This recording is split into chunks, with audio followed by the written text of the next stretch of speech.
Drama serial Jannisar में सरफराज पहले ही घटिया सोच का इंसान तो है ही, ऊपर से इसको अपनी सोच जैसी ही कशमाला मिल गई। इस बार दुआ के साथ सरफराज जो कर रहा है वो सब कशमाला के कहने पर कर रहा है। ये दोनों मिलकर प्लान बना रहे हैं कि नौशेरवान और दुआ के दरमियान किस तरह मिसअंडरस्टैंडिंग्स क्रिएट की जाएं और ये दुआ और नौशेरवान के दरमियान काफ़ी हद तक गलतफहमियां पैदा कर चुके हैं। क्या इन दोनों को अलग कर पाएंगे? इनका सच कब एक्सपोज होगा और कैसे होगा? आगे चलकर इस ड्रामे में क्या क्या इंटरेस्टिंग सीन आने वाले हैं और क्या क्या इंटरेस्टिंग होने वाला है, इन सब सवालों के जवाब मैं आपको दूंगी आज की वीडियो में।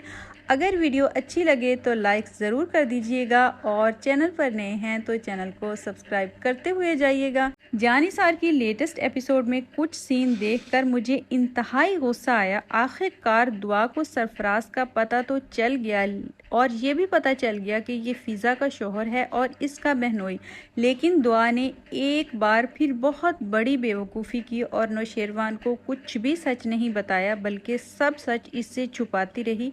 इतनी बेवकूफ़ियों की वजह से तो वो इस नौबत को पहुंची थी। अब इसने और बेवकूफ़ियां करना स्टार्ट कर दी हैं और सरफराज से जो मिलने चली गई ये भी एक बहुत बड़ी बेवकूफ़ी थी। हालांकि जिस तरह नौशेरवान दुआ पर ट्रस्ट करता है तो दुआ को चाहिए था कि सरफराज के बारे में नौशेरवान को सब कुछ सच सच बता देती और इससे कोई भी बात ना छुपाती। इस बार फिर कशमाला ने एक नई चाल चली और नौशेरवान और दुआ को अलग करने के लिए इसने सरफराज का यूज़ किया। सरफराज तो पहले ही घटिया जहनियत और फजूल किस्म का इंसान था और वो तो शुरू से लालची इंसान था और इस तरह की हरकतें करने के लिए वो हर वक्त तैयार बैठा होता है।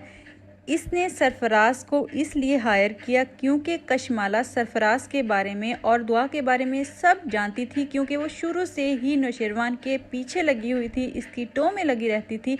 अब चूंकि दुआ नौशेरवान की ज़िंदगी में आ चुकी है और वो चाहती है कि किसी तरह इन दोनों को अलग कर दिया जाए, इसलिए वो अब दुआ के पीछे हाथ धोकर पड़ गई है। लेकिन बहुत जल्द इनका सच एक्सपोज होने वाला है।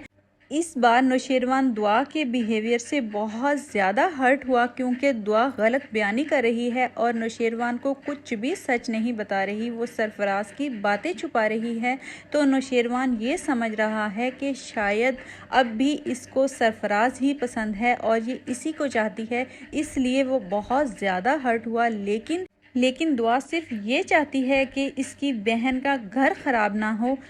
अब फराज दुआ को ब्लैकमेल करने लगेगा और ब्लैकमेलिंग पे उतर आएगा और दुआ के घर तक पहुंच जाएगा और दुआ को ब्लैकमेल कर रहा होगा तो दुआ इसके मुंह पर ज़ोर से थप्पड़ मारेगी। इतने में नौशेरवान आ जाएगा और मुझे ऐसा लगता है कि वो सरफराज की अच्छी खासी फेंटी लगाएगा और सरफराज सच उगल देगा और बताएगा कि इसकी बीवी जो कशमाला है वही सब कुछ करवा रही है। तो ये सब मिलकर हवेली पहुंच जाएंगे। सरफराज को देखते ही पहले तो कशमाला के तोते उड़ जाएंगे और बाद में वो सरफराज को पहचानने से बिल्कुल इनकार कर देगी। लेकिन सरफराज ये बताएगा कि यही है जिसने मुझे इस बात पर उकसाया। लेकिन इस बार दोनों बच नहीं पाएंगे। दुआ और जाफर सारे सबूतों के साथ बात करेंगे तो कशमाला का वो सच भी एक्सपोज हो जाएगा कि किस तरह इसने अपने शौहर को मरवाया था। अब ड्रामे में और भी बहुत ज़्यादा ट्विस्ट आने वाले हैं। अब ड्रामा और भी ज़्यादा इंटरेस्टिंग होने वाला है। आपको इस ड्रामे में किसकी एक्टिंग सबसे ज़्यादा पसंद है? आपने कमेंट सेक्शन में अपनी राय का इजहार ज़रूर करना है। मैं मिलूँगी अगली वीडियो में। अपना ख्याल रखिएगा। अल्लाह हाफिज़।